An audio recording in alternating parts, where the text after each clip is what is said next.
You are watching Rahinijar TV with Ilama Sayyid Abdul Basit Bukhari. الشیطان الرجیم بسم اللہ الرحمن الرحیم صلو علی الحبیب اللہم صلی علی سیدنا و مولانا محمد وبارک سلم وصلی علیہ۔ میرے ساتھ مل کے پڑھیے جی، بسم اللہ الرحمن الرحیم۔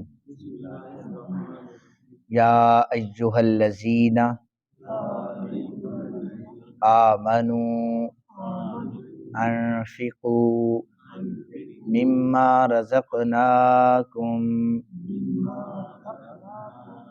من قبل ان یأتی یوم لا بیع فیہ ولا خلۃ ولا شفاعہ والکافرون هم الظالمون۔ صدق اللہ العظیم۔ آگے کچھ آیات ہیں وہ میں پڑھ رہا ہوں۔ آیت الکرسی کی سب سے بڑی آیت مبارکہ ہے، وہ پڑھ رہا ہوں، آپ سماعت کیجیے۔ اللہ لا الہ الا هو الحی القیوم لا تأخذہ سنۃ ولا نوم لہ ما فی السماوات وما فی الارض من ذا الذی یشفع عندہ الا بإذنہ یعلم ما بین ایدیہم وما خلفہم ولا یحیطون بشیء من علمہ الا بما شاء وسع کرسیہ السماوات والارض ولا یؤودہ حفظہما وہو العلی العظیم۔ صدق اللہ مولانا العظیم۔ ترجمہ سماعت فرما لیجئے۔ لارِ کلام میں رب ذوالجلال ارشاد فرماتے ہیں، اے ایمان والو، ان چیزوں میں سے خرچ کرو جو ہم نے تم کو عطا کی ہیں، اس سے پہلے کہ وہ دن آ جائے جس میں نہ خرید و فروخت ہوگی، نہ کافروں کی کسی سے دوستی ہوگی، اور نہ کفار کے لیے شفاعت ہوگی، اور کفار ہی ظالم ہیں۔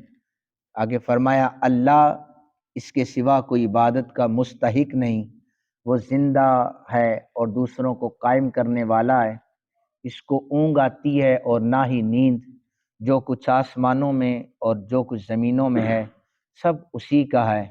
کون ہے جو اس کی اجازت کے بغیر اس کی بارگاہ میں شفاعت کرے؟ وہ جانتا ہے جو ان لوگوں کے سامنے ہے، جو ان کے پیچھے ہے، اور اس کے علم میں سے وہ لوگ کسی چیز کو حاصل نہیں کر سکتے مگر جتنا وہ چاہیں۔ اس کی کرسی حکومت آسمانوں اور زمینوں کو محیط ہے، ان کی حفاظت اس کو تھکاتی بھی نہیں ہے، اور وہی بہت بلند بڑی عظمت والا ہے۔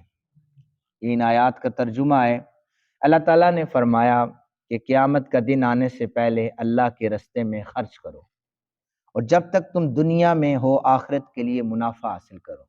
دنیا میں انسان جب اللہ کے رستے میں خرچ کرتا ہے، وہ یقیناً آخرت میں اسے نفع حاصل ہوگا۔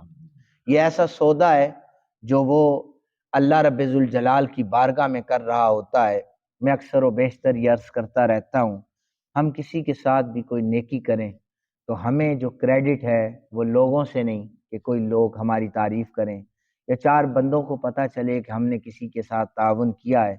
ہمیں کریڈٹ صرف اللہ وحدہ لم یزل کی بارگاہ سے لینا ہے، اور وہ ہمیں آخرت میں مل جائے تو یہ بہت زیادہ اجر کا باعث ہے، کیونکہ آخرت میں نفسا نفسی کا عالم ہوگا اور وہاں پر کوئی نفع حاصل نہیں ہو سکتا۔ وہ جو نفع انسان لینا چاہتا ہے یہاں پہ وہ خرچ کرے، وہاں پر اسے نفع اللہ تعالیٰ عطا فرمائیں گے۔ سیدہ عائشہ صدیقہ رضی اللہ تعالی عنہا ام المومنین نے آپ نے عرض کی تھی سید عالم صلی اللہ علیہ وآلہ وسلم سے کہ آقا جی گھر میں کچھ کھانے کے لیے سامان آیا تھا، یعنی ایک بکری کسی نے دی تھی تو میں نے سب تقسیم کر دی ہے، اس کی دستی آپ کے لیے بچا کر رکھی ہے۔ تو جانے جانا صلی اللہ علیہ وآلہ وسلم نے فرمایا تھا، عائشہ بچا وہ ہے جو تو نے تقسیم کر دیا ہے، بچا وہ ہے جو تو نے تقسیم کر دیا ہے۔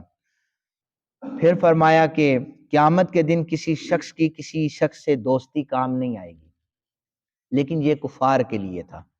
مسلمانوں کو مسلمانوں کی دوستیاں کام آئیں گی، چونکہ قرآن پاک کی آیت موجود ہے، سورہ زخرف میں ہے، الاخلاء یومئذ بعضهم لبعض عدو الا المتقین، متقین کے سوا گہرے دوست اس دن ایک دوسرے کے دشمن ہوں گے، متقین کے سوا۔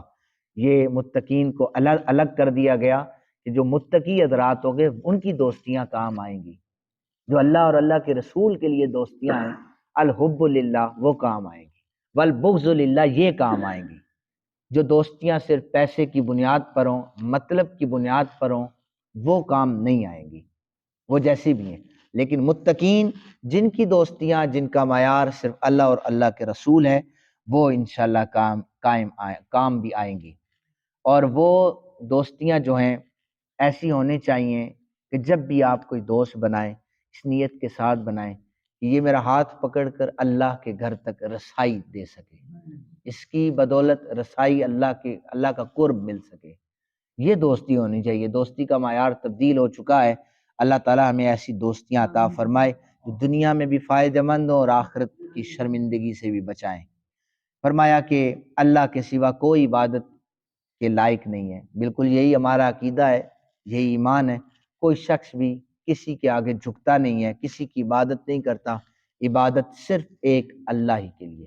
مشکلات جب بھی کسی کو آ جائیں تو وہ 2 رکعت نماز نفل پڑھے، اللہ کی بارگاہ میں رجوع کرے، ہماری مشکلات اللہ کی بارگاہ سے حل ہوں گی۔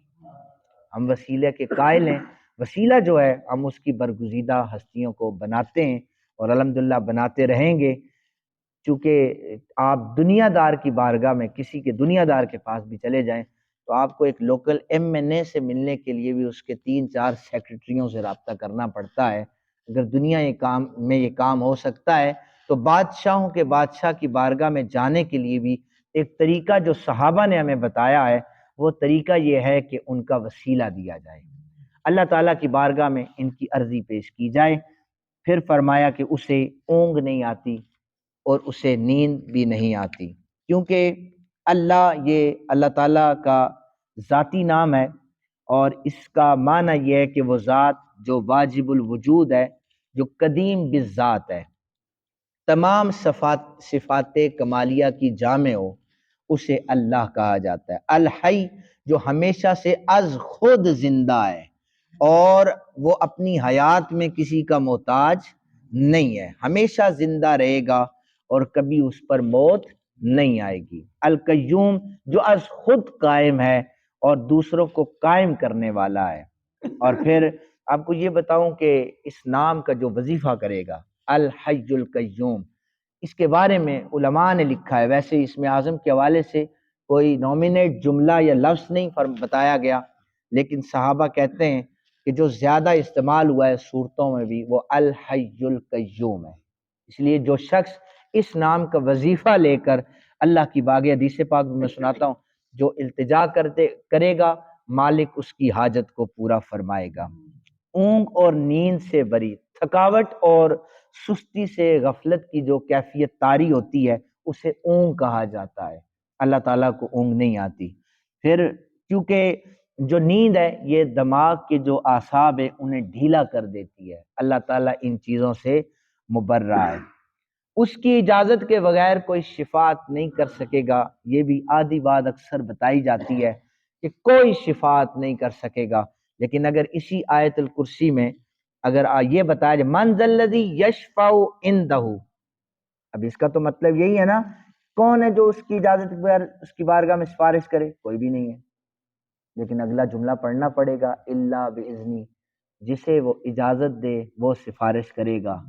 حضرت آدم علیہ السلام کی بارگاہ میں لوگ جائیں گے، التجا کریں، ہماری بخشش ہو جائے، سفارش کریں، وہ کہیں گے میں کچھ نہیں کر سکتا۔ جناب نوح علیہ السلام کی بارگاہ میں وہ ایڈریس بتاتے رہیں گے کہ دوسرے نبی کے ان کے پاس چلے جاؤ، میں کچھ نہیں کر سکتا، تو آخر میں بتایا ہی جائے گا کہ سید عالم صلی اللہ علیہ وآلہ وسلم وہ سفارش کریں گے، کیونکہ اللہ نے انہیں اجازت دی ہوگی۔ آپ نبی رحمت صلی اللہ علیہ وآلہ وسلم آپ سجدے کی حالت میں ہوں گے اور آپ سے رب ذوالجلال فرمائے گا کہ اے محمد اپنا سر اٹھائیے، آپ کہیے، آپ کی بات سنی جائے گی، آپ شفاعت کیجیے، آپ کی شفاعت قبول کی جائے گی۔ اللہ تعالیٰ ایک حد مقرر فرمائے گا، نبی اکرم صلی اللہ علیہ وآلہ وسلم اس حد کے مطابق سفارش فرمائیں گے۔ کرسی سے مراد علماء نے علم لیا ہے، تو اس کا نام کرسی اس لیے رکھا ہے کہ جیسے انسان کرسی پر، یہ مفسرین نے جملہ لکھا ہے، کرسی پر ٹیک لگاتا ہے، تو اسی طرح ایک عالم کا اعتماد اس کے علم پر ہوتا ہے، وہ اپنے علم پر ٹیک لگا کر بیان کرتا ہے، تو اس لیے اسے کرسی کہا گیا ہے۔ ایک قول سے مراد، کرسی سے مراد اللہ کی عظمت ہے، یعنی اس کی ملکیت، اس کی بادشاہت وہ زمین اور آسمان میں پھیلی ہوئی ہے۔ حضرت ابو ذر غفاری رضی اللہ تعالیٰ عنہ راوی ہیں، کہتے ہیں نبی اکرم صلی اللہ علیہ وآلہ وسلم سے کرسی کے متعلق پوچھا تو آپ نے فرمایا، اے ابو ذر، 7 آسمان اور 7 زمینیں کرسی کے مقابلے میں ایسے ہیں جیسے کسی جنگل میں انگوٹھی کا چھلا پڑا ہو۔ آسمان اور زمین کرسی کے مقابلے میں چھلے کی طرح ہیں، لیکن اللہ کا عرش جو ہے اس کی فضیلت کرسی پر اس طرح ہے جیسے جنگل کی فضیلت انگوٹھی پر ہے، چھلے پر ہے۔ یعنی چھلا جو ہے یہ عرش، آسمان اور زمین ہے، اور اس کے سامنے جتنی بھی چیزیں ہیں وہ عرش، آسمان اور زمین ہے۔ اور پھر کہا کہ کرسی کی جو نسبت عرش کے مقابلے میں وہ چھلے کی ہے، اور پورا جو جنگل ہے یہ عرش ہے۔ آسمانوں اور زمینوں کی حفاظت جو ہے یہ اللہ تعالیٰ کو تھکاتی نہیں ہے، اللہ تعالیٰ اس کی حفاظت کا ذمہ لیا ہوا ہے۔ ابی بن کعب کہتے ہیں نبی اکرم صلی اللہ علیہ وآلہ وسلم نے ان سے امتحان کے طور پر پوچھا کہ قرآن پاک کی سب سے عظیم آیت کون سی ہے؟ انہوں نے عرض کی آیت الکرسی۔ آپ نے فرمایا، اے ابی بن کعب، تمہیں یہ علم مبارک ہو۔ نبی اکرم صلی اللہ علیہ وآلہ وسلم سے پوچھا کہ قرآن مجید کی کون سی آیت سب سے عظیم ہے؟ حضور نے فرمایا، اللہ لا الہ الا هو الحی القیوم۔ یہ پوری آپ نے پڑھ دی۔ آیت الکرسی کے حوالے سے فضیلت سماعت کیجیے۔ فرض نمازوں کے بعد کوئی شخص ایک مرتبہ آیت الکرسی پڑھے، جنت اور اس کے درمیان جو فاصلہ ہے وہ صرف موت کا رہ جاتا ہے۔ ادھر آنکھیں بند کی، ادھر جنت اسے عطا ہوگی۔ حضرت ابو ہریرہ کہتے ہیں میری ڈیوٹی لگائی گئی زکوٰۃ کے مال کی حفاظت کرنا۔ رات کو جب میں چوکیداری کر رہا تھا تو رات کو ایک شخص آیا، اس نے آ کر مٹھی بھر وہاں سے زکوٰۃ کو اٹھایا، میں نے پکڑ لیا اسے، کدھر جا رہا ہے؟ اس نے کہا مجھے چھوڑ دو، مجھے جانے دو، میرے بچے ہیں، بھوکے ہیں، ان کے لیے آیا تھا۔ جانے دیا۔ رات کا معاملہ تھا۔ صبح سید عالم نے فرمایا، ابو ہریرہ وہ جو چور آیا تھا اسے تم نے چھوڑ دیا ہے؟ صبح حضور بتا رہے ہیں۔ حضرت ابو ہریرہ عرض کرنے لگے، آقا وہ آیا تھا، منتیں کر رہا تھا، چھوڑ دو، میں نے چھوڑ دیا۔ دوسرے دن حضور نے فرمایا آج پھر دھیان رکھنا، پھر آئے گا، آج پھر آئے گا۔ دوسرا دن گزرا، چوکیداری ہو رہی تھی، پھر یہ آ گیا، ہاتھ پکڑ لیا، آج نہیں جانے دوں گا، آج حضور سے شکایت کروں گا تیری۔ کہنے لگا دیکھو مجھے چھوڑ دو، مجھے جانے دو، کل نہیں آؤں گا، تجھ سے وعدہ ہے۔ دوبارہ چلا گیا۔ صبح سید عالم نے پوچھا، ابو ہریرہ پھر آیا تھا، جانے دیا ہے؟ عرض کرنے لگے آقا اب اسے نہیں چھوڑوں۔ حضور نے فرمایا پھر آئے گا رات کو۔ اب رات ہوئی، پھر آیا۔ حضور آنے کی بھی خبر دے رہے ہیں، چھوڑنے کی بھی خبر دے رہے ہیں۔ ایسے ہیں ہمارے آقا، ہر خبر حضور کو پتہ ہے۔ تیسرا دن گزرا، حضرت ابو ہریرہ نے کہا اب نہیں چھوڑوں گا، اب نہیں چھوڑوں گا، تو لہذا پکڑ لیا۔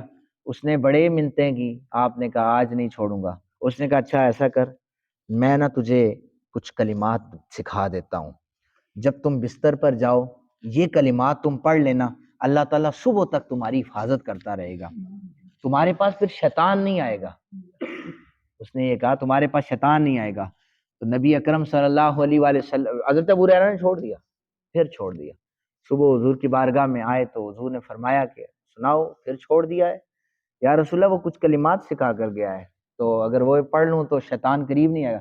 حضور نے فرمایا وہ شیطان ہی تھا، وہ شیطان تھا، ہے برا لیکن باتیں بڑی اچھی بتا گیا ہے۔ یہ آیت الکرسی یہ شیطان نے یہ کلمات سکھائے تھے، اور یہ قرآن کا حصہ اس لیے بن گئے، یہ برکتوں والے ہیں۔